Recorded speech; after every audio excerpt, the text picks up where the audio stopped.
Who the are we? And then suddenly, I felt everything in my body got wet. I chased that guy in the club. Out there, in the town. I went to the toilet, and then I had to lift the lid up, and then there's just this big... Det er ikke for at have ret eller ikke have ret, men for det meste har jeg ret.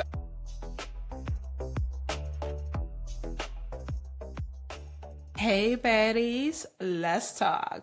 I'm your girl Gigi. And I'm your girl Shaq. And welcome to our first episode. Yes, we're finally here. Yeah, we're finally. After many months. Many months. It took us a long time. Yeah. I mean, podcasting is not easy. Girl. It's not easy. No, not at all. Most people just say, take your camera, take your microphone, and, begin. But it wasn't that easy for us. The amount of TikTok videos we've watched where I was like, yeah, you only need an iPhone and, sunlight. Yeah. Like, nah. Now we're here with the podcaster. Ja, sådan er det bare slet ikke. Så nej. Ja, but we are here finally. Yes. Så den her episode skal I jo lære os lidt at kende. Yeah. Yeah. Know your host. Yeah. Yeah, who the are we? And why did we even started to make this podcast? Yeah. But yeah. That's a little bit of what we're gonna talk about today, and maybe some hot topics. Yeah, and some Q&A questions. Yeah. We're gonna be Q&Aing each other, so you guys could get to know us. A little bit. I mean, we're gonna be big someday. I mean, yeah. Men should we just komme i gang? Ja, det skal vi bare. Nå. Skal vi snakke om måske, hvordan vi mødte hinanden? Og... Ja, skal jeg starte, eller vil du? Altså, det ved jeg ikke. vi mødte egentlig på skolen. Vi gik på samme skole og på samme uddannelse. Samme klasse, ja. Men vi snakkede ikke rigtigt med hinanden. Det var først sådan... Jeg tror midt i uddannelse, eller jeg tror, det var lidt til slutning. Because when I met her, jeg tror, hun sad sådan, altså vi gik i samme klasse og sådan noget, men hun var meget sådan, asocial. Asocial, så er det meget asocial, og sad for sig selv, og computer og headphones, og jeg ved ikke hvad. Og så, og jeg var bare the free spirit, og jeg bare skal, a socialite. Totally. Altså. But I've already noticed you, from the start of class, It's like, you seem cool. You seem cool. I'm noticeable, And I don't know. It's not like I put any effort to interact with people unless they're interesting, And then I found out at the very end that Reggie was one of the interesting ones in class. You. So now we've been friends since then, and it's been how many years now? I think almost 3 years now. I think it's more. You think so? Yeah, around 4. Yeah, 4 måske. We clicked, and now we're still here. Yeah, vi fandt making a podcast. Vi havde rigtig meget til fælles, og begyndte at hænge ud sammen, og was out there, in the town. We both were party girls. Still are. Måske on a break right now, but it's still in there somewhere, Yeah, it's a bit weird because we never really talked about first impressions before until we got into this podcast and actually reflected on why the are we doing this, girl? But into that, why did we even decide to make a podcast? Yeah, because we feel like we are pretty funny. We are. We right? Yeah. I mean, either that or we just delusional and then could be. Bare gå til at hype hinanden op, det ved jeg ikke. I mean. Men det er vi også. But the little together, that's the important part. But we definitely think we're funny. Yeah, and then we were like, vi skal ikke være det eneste, der griner sammen. Vi skal da dele det sammen. The whole world needs to know how funny we are. Exactly. Or how funny we think we are. Men så synes vi bare, at we get into a lot of emner. It can go from real life to aliens. Yeah. We're gonna get into that at some point. I mean, you'll be surprised. Men så synes vi bare, hvorfor ikke dele det med andre? Lige præcis. Så nu er vi her. Yes, we're finally here. Yeah. But I think to let you guys more into our personalities or ourselves, we're gonna do a Q&A. Yeah. Some funny Q&As we found. Should we get into the Q&A? Yes, let's do that.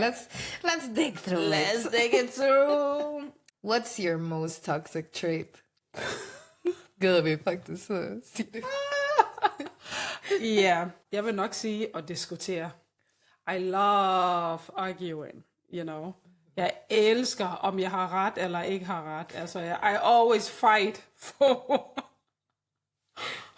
for my opinions. As you should. Yeah, as you should. Yeah, right. I mean, jeg vil nok sige, at jeg elsker at diskutere, bare just for the fun of diskussion. Yeah. You know, det er ikke for at have ret eller ikke have ret, men for det meste har jeg ret. It doesn't matter if you're wrong as long as you fight for it. Yeah, right. Oh my god. Men jeg vil nok sige, at that's my thing.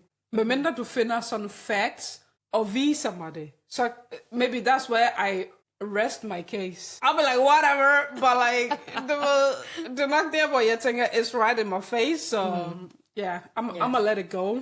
Yeah. Men hvis du ikke har facts, ikke også, I'm gonna convince you your opinion is wrong. It's wrong. Ej, jeg elsker bare at diskutere sådan. Jeg synes bare, også specielt når det er sådan spændende emner og sådan noget. I'm like way into it, you know. Du skal ikke komme her og tro, du er noget. Altså, jeg skal finde... Ja, så jeg elsker bare at diskutere. Ikke fordi det er toxic, men jeg føler sådan, måske der, hvor det bliver sådan toxic, det er, når jeg ved umærket godt, det er forkert. Men i stedet for at indrømme det, nej. I'm like... You still go fuldstændig like gaslight your ass. Yeah, and for that reason, I rarely discuss with her. Det er meget sjældent, jeg diskuterer med dig. Du har bare, fuck it. It's like talking to a wall.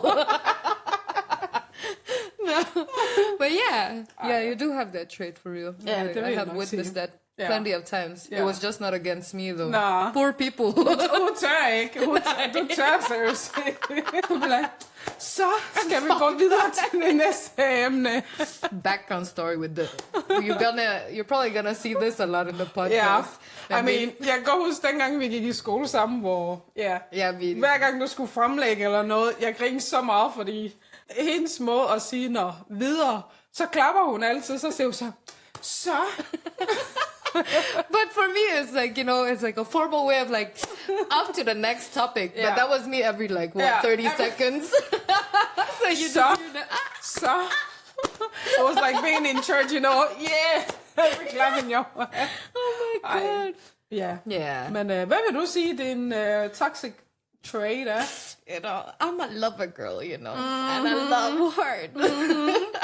I don't know, the only toxic trait I can think about myself is like, being jealous as Yeah. I think I got better though. I think I got better from my last bedre, når man sådan vokser op, du ved. Ja, bliver lidt ældre. Ja, lige præcis. Maturity. But no, I think it's just that. It's like, it can really get ugly when I'm jealous.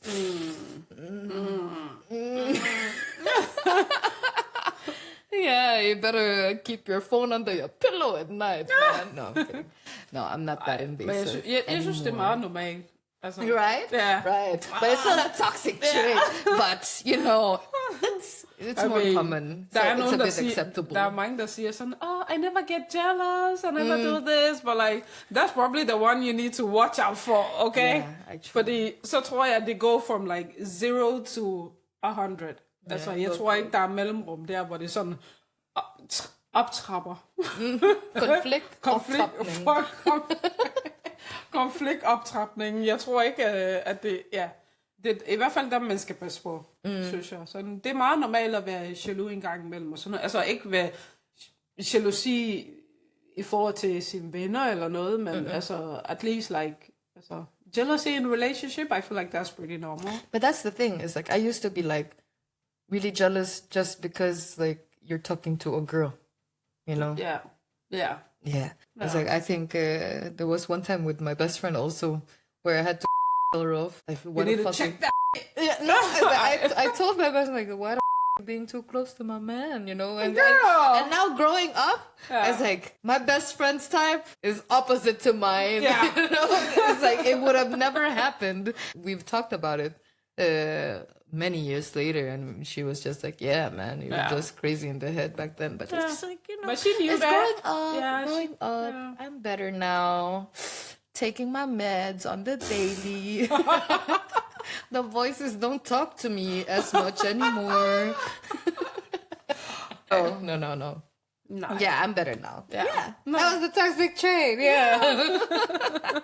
What else do we have? Yeah. If you were arrested tomorrow, what would your friends assume it was for?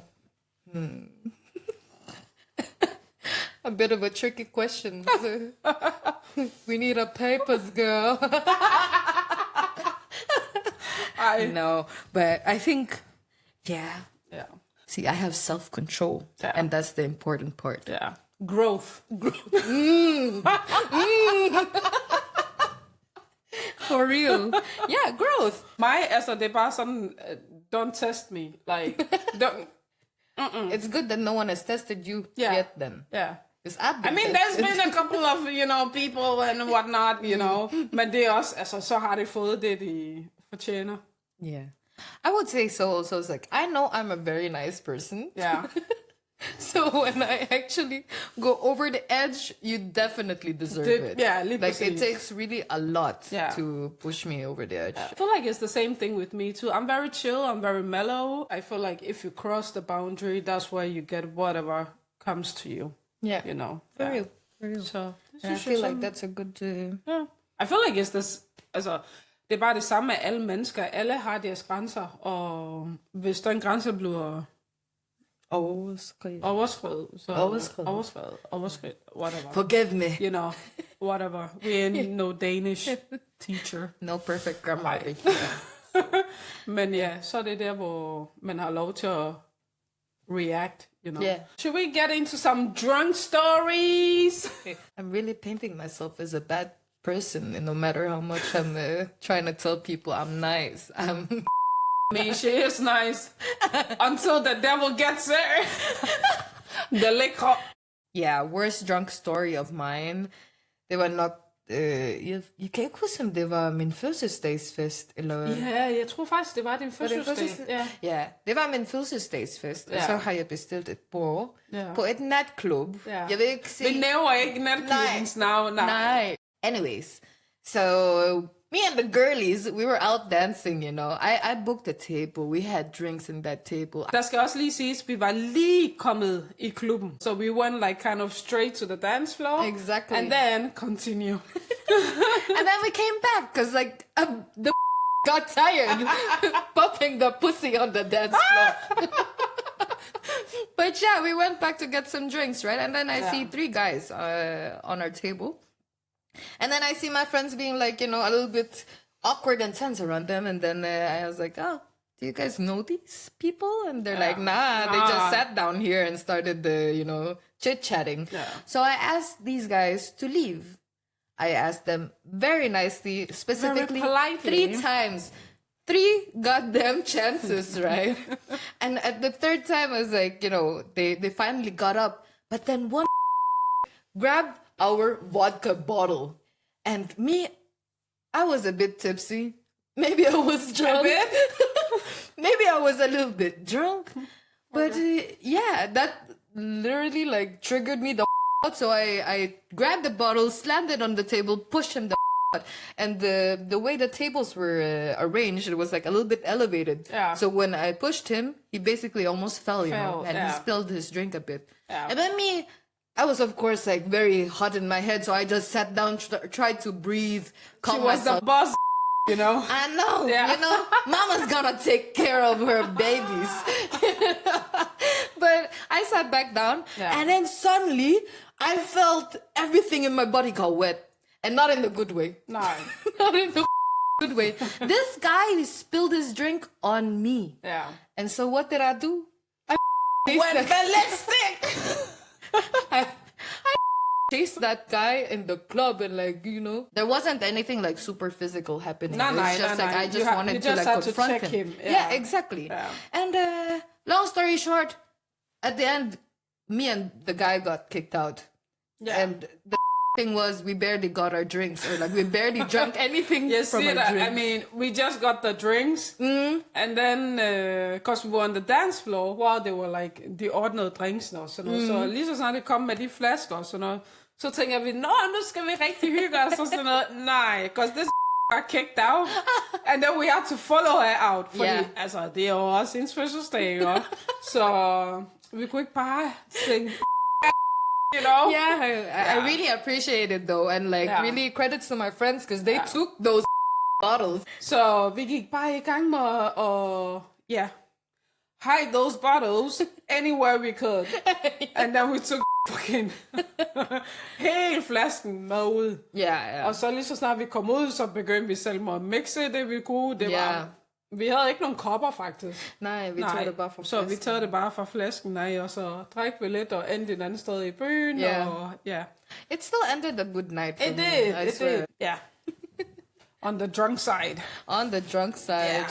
Så har du også et billede af, eller har I også et billede af, hvordan i bytur sådan med os kan gå. Altså, når vi er i byen, så kommer vi ikke rigtig hjem før klokken 8-9. Altså, der er mange, der nok undrer sig, hvad fanden laver I, mand? Altså. Ja, hvordan kan I holde til det? Altså, er I ikke for gammel til det endnu, eller hvad? No, like, for gammel. For gammel. I skal møde min mor. Det er sådan en anden sag. My mom's still a party animal to this day. Yeah. Next question. Who here would be the worst roommate? Ja, altså vi har boet lidt sammen, kan man sige. Altså jeg vil ikke sige, we were roommate at some point. Yeah. Det var omkring, da vi gik i skole sammen. Vi sov jo sammen det meste, eller du sov i hvert fald her. Yeah. I don't feel like you're gonna be the worst roommate or anything. No, I don't feel like that. Okay. Altså, det gik egentlig godt, da jeg boede her. Det gik mega godt. Det er også dig, du elsker at lave mad. Så mange gange sådan, så lavede vi mad sammen, og drak iskaffe sammen. Og God, we were obsessed with We were so obsessed with iced coffee. Altså, for a really long time. For a really long time. Men jeg tror også, fordi vi fik mindre søvn, at vi hele tiden kørte på kaffe. Altså, det er også rigtigt. Ja. Yeah. Men jeg vil nok ikke synes, altså, I don't feel like you're gonna be a worst roommate. No. Anybody who will have you as a roommate will be like, lucky, you know. Not everyone I will cook for though, but for you, I will. But I used to have this roommate though. Jeg boede sammen med en veninde på det tidspunkt, og det var noget af det værste, jeg har prøvet, faktisk. Ja. Altså, jeg vil nok mene selv, jeg har lidt OCD og sådan noget, men this roommate was like one of the worst, jeg har oplevet. Det var sådan en, der bare aldrig vaskede op, og vi brugte jo fælles køkken, så der var bare fyldt med opvask. Det var bare, og det var ikke opvask, hvor der var skyllet af eller noget, fordi nogle gange, du ved, selvom man ikke lige tager en tallerken eller to med det samme, så kan man lige skylde den af, og så lade det ligge, og sådan noget. Men altså, hende der, gryderne var fyldt med suppe, gamle mad, og alt muligt, der bare blev stående, og banan flyver overalt, og jeg var bare vant til at tage det hele tiden, og så nogle gange... Nå, du tog det for hende? Jeg tog det for hende, fordi jeg kunne ikke holde det ud. Nej. Altså, jeg kunne simpelthen ikke holde det ud. Nej. Jeg synes, det var bare... Så begynder det også at lugte. Og lugte, og der var bare sådan klamt. Altså... Så ulækkert til det punkt, hvor, altså, sorry to say, men det var sådan, når hun gik på toilettet, hun glemte at skylle efter sig selv, and then I come there, I'm like, hell no. Altså, det var, gross. Ja, det var ret ulækkert, faktisk. Var der noget galt med hende, altså? Muligvis. Nej, det var Take your meds, girl. Take your meds. No, but what the like forgets to flush the toilet. Like, especially when you live with someone, like roommates, you know. Altså, I'd be more... Jeg var sådan, my role is like, hellere skyld for mange gange, end slet ikke for at gøre. Du ved, use that water, girl. And I was like, I flush and then I look at it. Altså, It's gone. Oh my god, altså, men ja, jeg synes simpelthen bare, det var så ulækkert. Altså, jeg kunne slet ikke, og jeg forstod ikke, hvordan ældre, altså, nok ældre mennesker, men like, a full grown-ass woman like you know, you go to the bathroom, and then, jeg ved ikke, om det var, fordi måske sidder for meget på telefonen, at man rejser sig, men lige der, så begynder jeg faktisk med at tvivle om hun overhovedet vasker hænder også. That's gross. Like, I mean, if you're kind of forgetting, like, at skylde, hvad er det mere, du glemmer? Altså, det tænker jeg på, ikke? Glemmer du så, du har tisset? Glemmer du så, du har lavet nummer 2? Like, what the fuck? Oh my god, it kind of reminds me though. I had this, like, I witnessed this monstrous thing back in gymnasium before. Yeah. I went to the toilet and then I had to lift the lid up, you know, and then there's just this big in the toilet. But the weird thing was, there was, like, you know, you wipe after you, right? There was no paper on there, girl. It was just plain and I'm like, der bremsespor på hans fucking underbukser, eller hendes, eller I don't know, but come on, it's I can't. Like who could do that? Who I mean, sometimes some people do flash, but like maybe, men jeg har svært ved at tro, at et papir ikke går med. At looks whole. It was not ruined, disturbed by any water, whatever. It's that's just the most disgusting thing. I know. Altså, det jeg synes er mega ulækkert, det er at komme faktisk på toilettet, and then open that lid, because I always close that lid too, but like, open that lid to a new shit, you know. I'm like, that shit må let mig, altså, hvis jeg skal tisse eller noget, I swear to God, jeg holder mig. Yeah. Jeg holder mig, because I'm not gonna sit on fresh shit. No. Altså, But the seat is so warmed up for you, though. ew, that's even more disgusting. Ass-to-ass contact on the toilet. Jeg hader sådan noget, og jeg føler bare sådan, as a grown-ass person, at gå på toilettet, og ikke bare, altså, just make sure the place is neat, og clean up after yourself. Nobody wanna see your No. Excuse me to all the people eating or something wet now. But yeah, that was so disgusting. Så det var sådan en af de værste, jeg har prøvet. Altså, jeg tror aldrig, jeg vil kunne leve sammen med en roomie. Nej. Altså, ja, det vil jeg nok ikke kunne. Yeah, I've heard too many horror stories about roomies, actually. And honestly, our friendship also kind of ended. Because of her being disgusting and what? Ja, men også bare fordi, jeg føler bare, altså ens grænser bliver prøvet af, og det bare, man strækker sig, fordi så, altså, but like, this bitch lied all the time, I mean. About what? About a lot of things, you know. I mean, jeg ved godt, at, men det snakker vi sådan lidt om. This bitch, like, constantly was lying about something. You know, hun er bare, jeg tror faktisk, hun var ret syg, som du sagde. Okay, så der var faktisk... Så. Jeg tror, der var sådan noget personlighedsforstyrrelse der. Det tror jeg. Yeah. Fordi hun var sådan en, der hele tiden krævede opmærksomhed. Bitches weird. Yeah. We're gonna be talking about weird bitches. Weird bitches, okay. Yeah. But that's some juicy story for another day, girl. Definitely, yeah. Ja, så, men det snakker vi lidt om. Men hvis I har lidt historie om, like, weird eller bare sådan weird crazy behavior, crazy experiences og sådan noget, så må I gerne lige smide os en DM, og så kan vi så snakke om det. Yeah. You can read it out loud for you guys. Read it out loud for you guys, og høre om der er andre, der også kan relatere til det. Yeah, exactly. Well, thanks for listening, baddies. If you like this episode, please let us know by either following or rating us and all your streaming platforms. Yeah. Yes. You Until can also... next time. Oh, I wasn't done. No, so... I haven't done the DMS. Oh, sorry. I continue. Sorry. No, take 2. Thanks for listening, baddies. If you like this episode, please let us know by following and rating us on all the streaming platforms that we're on. You can also send us a DM of your crazy stories, some hot takes, or like what topics you think would be interesting we could talk about. I don't think we're too picky as long as it's interesting and maybe sometimes a bit naughty or scandalous. Yeah. We can also take that. Until next time. See you, baddies. See you. Bye. Bye.